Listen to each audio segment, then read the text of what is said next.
समय में कांग्रेस पार्टी ने तेलंगाना को दिल्ली का एटीएम बनाकर रख दिया है। जो टीआरएस ने भ्रष्टाचार किया था, वो भ्रष्टाचार का, चाहे कालेश्वरम का हो, चाहे भूमि घोटाला हो, एक की भी जांच कांग्रेस पार्टी नहीं कर रही। गृह मंत्री अमित शाह ने गुरुवार को तेलंगाना के लोगों को आश्वासन दिया कि अगर नरेंद्र मोदी तीसरी बार प्रधानमंत्री बनते हैं तो वह राज्य को भ्रष्टाचार से मुक्त करा देंगे। मिडल लोकसभा क्षेत्र के सिद्दीपेट में एक चुनावी रैली को संबोधित करते हुए उन्होंने लोगों से राज्य से भाजपा को 12 लोकसभा सीटें देने का आग्रह किया।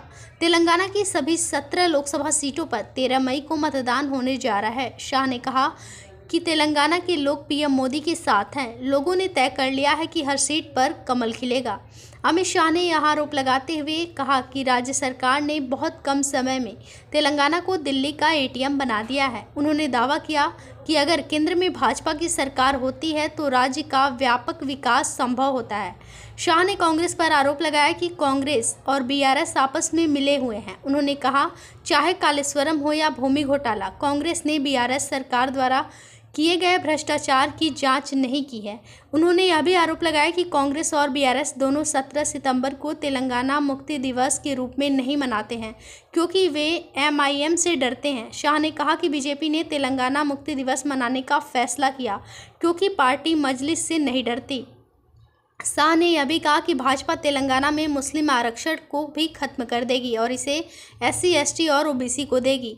मोदी सरकार ने पिछले 10 वर्षों में कई लंबित समस्याओं का समाधान किया है।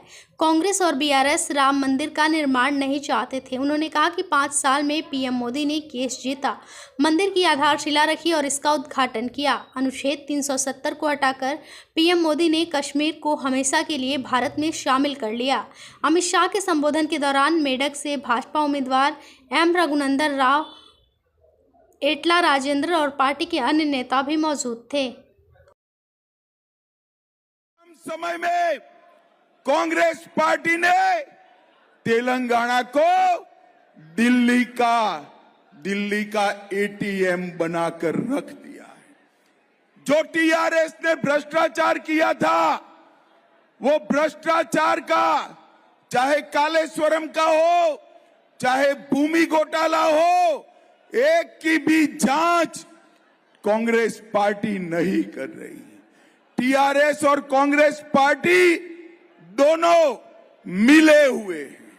और अगर मैं आज कहकर जाता हूं, आप तीसरी बार मोदी जी को प्रधानमंत्री बनाओ, मोदी जी तेलंगाना को ये भ्रष्टाचार से मुक्त कराने का काम नरेंद्र मोदी जी करेंगे।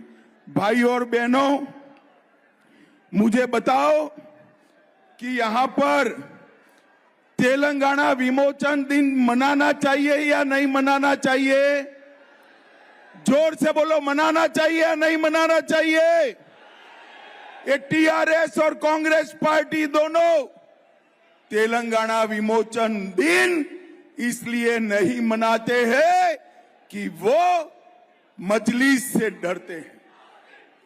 मैं आपको बताना चाहता हूं, भारतीय जनता पार्टी ने तय किया है कि 17 सितंबर को हम तेलंगाना विमोचन दिन मनाएंगे। हम मजलिस से नहीं डरते। और आज मैं तेलंगाना के लोगों को कहकर जाता हूं, भारतीय जनता पार्टी ने निर्णय किया है कि मुस्लिम रिजर्वेशन जो यहां पर टीआरएस और कांग्रेस ने किया है, हम उसको समाप्त कर एससी, एसटी और ओबीसी का रिजर्वेशन करने का काम भारतीय जनता पार्टी करेगी। ये हमने तय किया है। भाई और बहनों, इस बार तेलंगाना की जनता का जो मूड है वो मोदी जी के साथ। तेलंगाना की जनता ने तय किया है कि हर सीट से मोदी जी को कमल को खिलाकर दिल्ली भेजना है।